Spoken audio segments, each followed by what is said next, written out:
వ్యక్తిగా రేవంత్ రెడ్డి లేకపోతే చాలు అనుకుంటున్నారు సార్. ఇవాళ ప్రజలు కాంగ్రెస్ పార్టీకి అధికారం ఇచ్చారు.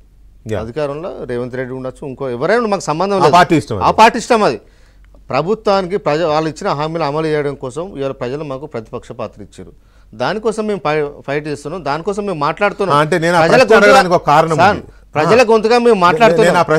రేవంత్ రెడ్డి గారు మాకేం టార్గెట్ కాదు, వ్యక్తిగతంగా మాకేం సంబంధం లేదు. ఆ ప్రశ్న అడగడానికి ఒక కారణం ఉంది. ఏంటంటే కేసీఆర్ గారు అసెంబ్లీకి వస్తలేడు, పాయింట్ నెంబర్ 1. కేటీఆర్ గారు ఏమంటారు, ఈయన స్థాయికి మేము చాలు, ఆయన ఎందుకని కూడా అన్నాడు అసెంబ్లీలోనే. ఒక్క మాట అల్లన్న, let me ask. Revanth Reddy గారు ఉన్నారు కాబట్టే కేసీఆర్ గారు రావట్లేదని జనం అనుకుంటున్నారు, నమ్ముతున్నారు. అదే ప్లేస్లో ఇంకెవరన్నా సీనియర్ కొద్దిగా అంత దూకుడు మనిషి కాకుండా జానారెడ్డి గారు, ఉత్తమ్ రెడ్డి, ఇంకో ఉన్నారు కదా, చాలామంది ఉన్నారు కదా. ఉంటే కేసీఆర్ గారి ప్రవర్తన ఇలా ఉండేది కాదేమో. రేవంత్ రెడ్డి టార్గెట్ కాబట్టి ఆయన మొహం చూడడం ఇష్టం లేకనో ఎదురుగా కూర్చోవడం ఇష్టం లేకనో రావట్లేదు అనుకుంటున్నారు. అందుకనే నేను ఆ ప్రశ్న. సార్ అది తప్పు. ఇప్పుడు ఈ ప్రభుత్వం మీరు అసెంబ్లీ మీరు ఒకసారి మీరు ప్రొసీడింగ్స్ పాతగా మీరు చూడండి. మా ఎమ్మెల్యే ఇట్లా మాట్లాడడం మైక్ కట్ అవుతుంది. మధ్యలో ముఖ్యమంత్రి గారు, మంత్రులు వాళ్ళు అసలు ప్రశ్న అడగకముందే లేచి మాట్లాడు, ఆబ్జెక్షన్ చేయడం మధ్యలో జరుగుతుంది ఇక్కడ తప్ప ప్రతిపక్షాల ప్రజల వాయిస్ వినిపించే పరిస్థితి అసెంబ్లీ కనిపిస్తుంది. ఏమంటున్నా, మా ఎమ్మెల్యేల ఫేస్ కూడా చూపారు ఇవాళ దుర్మార్గం. ఇవాళ అసెంబ్లీ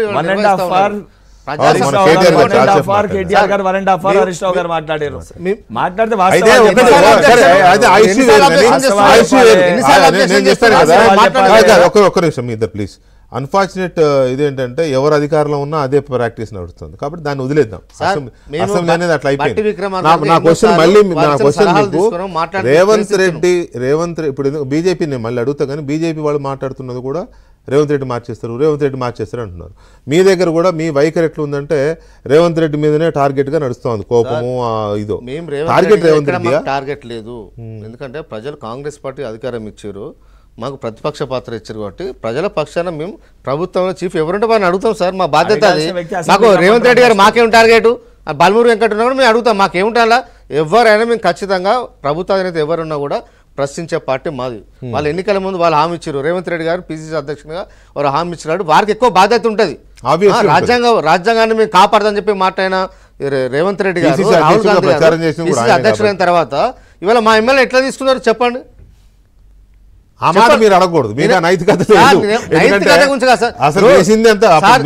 మేమేమంటున్నాం సార్, కాంగ్రెస్ పార్టీ ఎమ్మెల్యే అందరూ మా పార్టీలు విలీనమైపోయారు, మెజార్టీ సభ్యులు మా దాంట్లో విలీనమైపోయారు. అట్లా మా పార్టీ ఎమ్మెల్యే మీ దాంట్లో విలీనమయ్యారు. ఈ రోజు కాలే కదా రాజ్యాంగబద్ధం. మీకు రాజ్యాంగం మీద మీకు నమ్మకం ఉంటే మీరు గౌరవిస్తామని చెప్పి ఆ రోజున టీడీపీ ఎమ్మెల్యేలను తీసుకున్న కాంగ్రెస్ ఎమ్మెల్యేలు అందరూ విలీనమయ్యారు సార్. అదేలే విలీనము, దాని పేరు ఏదో అంటారు చూడు, పేరు ఏదైనా పెట్టుకోవచ్చు, కానీ విలీనమో లేకపోతే వాళ్ళు ఆశపడి వచ్చారో లేకపోతే అధికారం కోసం వచ్చారో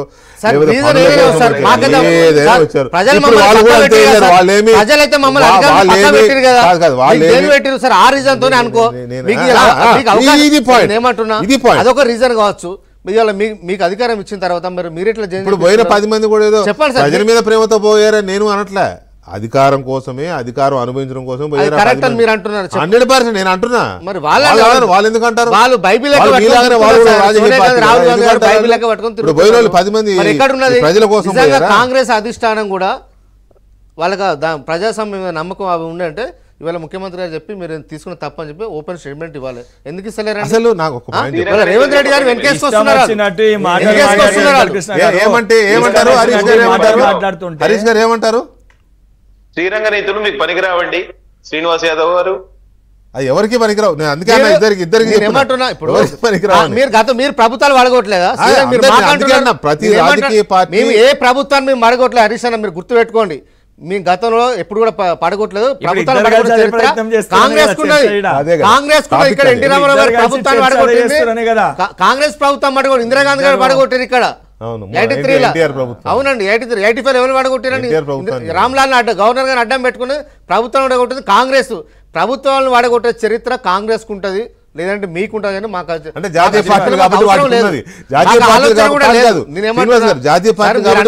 ప్రభుత్వాన్ని కూడా కొట్టాలని మీకున్నారు మీరు అంటున్నారు కాబట్టి మాకు ఆలోచన లేదు. నేను అనలేదు, నేను అంటున్నది కాదు. ఇవాళ చర్చ అంతా కూడా ఏంటి, మీ ఎమ్మెల్యే గారు మాట్లాడిన మాటలను బేస్ చేసుకుని ఈ చర్చ అంతా నడుస్తాం. మా ఎమ్మెల్యే గారు ప్రభుత్వాన్ని వడగొడతాను అన్నారా ఎక్కడన్నా? మా పాట మేము భావిస్తాం కదా చర్చ. ప్రజలు అంటున్నారా సార్? ప్రజలు వచ్చి వాళ్ళ ఆక్రోశాన్ని వ్యక్తం చేస్తారు. ప్రజలు ఎందుకు వస్తారు? ప్రజలు కాదు, వ్యాపారులు అందరూ భాగం సార్. ప్రజల లోపల అందరూ భాగం. వ్యాపారులు వేరు, ప్రజలు వేరు. ఆయన క్లియర్ గా చెప్పినాడు. కొంతమంది రియల్టర్లు బిల్డర్లు వచ్చి ఎంత పైసలైనా మేము ఇస్తామన్నా దింపేయండి అన్న ప్రభుత్వం అని అంటున్నారు అని చెప్పినాడు. నాకు అర్థం కానిది ఏంటంటే ప్రజలు వేరు, ఈ వ్యాపారులు వేరు.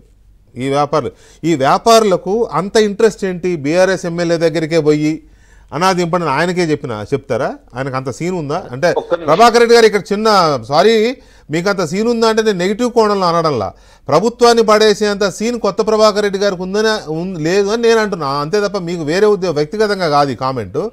ఒత్తగితే కేసీఆర్ గారి దగ్గరకో, కేటీఆర్ దగ్గరకో, హరీష్ రావు దగ్గరకో రావాలి అంతే కదా. ఆయన దగ్గరికి ఎందుకు పోయారు? దీనికి ఏమన్నా మీకు ఐడియా వచ్చిందా సార్? ఇప్పుడు వారు ఇక్కడ వాళ్ళు పబ్లిక్ లైఫ్లో ఉన్నారు. అవును, కొత్త ప్రభాకర్ రెడ్డి గారు పోయిన కడలు చాలా మంది కలుస్తుంటారు. కొత్త ప్రభాకర్ రెడ్డి గారు దుబ్బాకైనా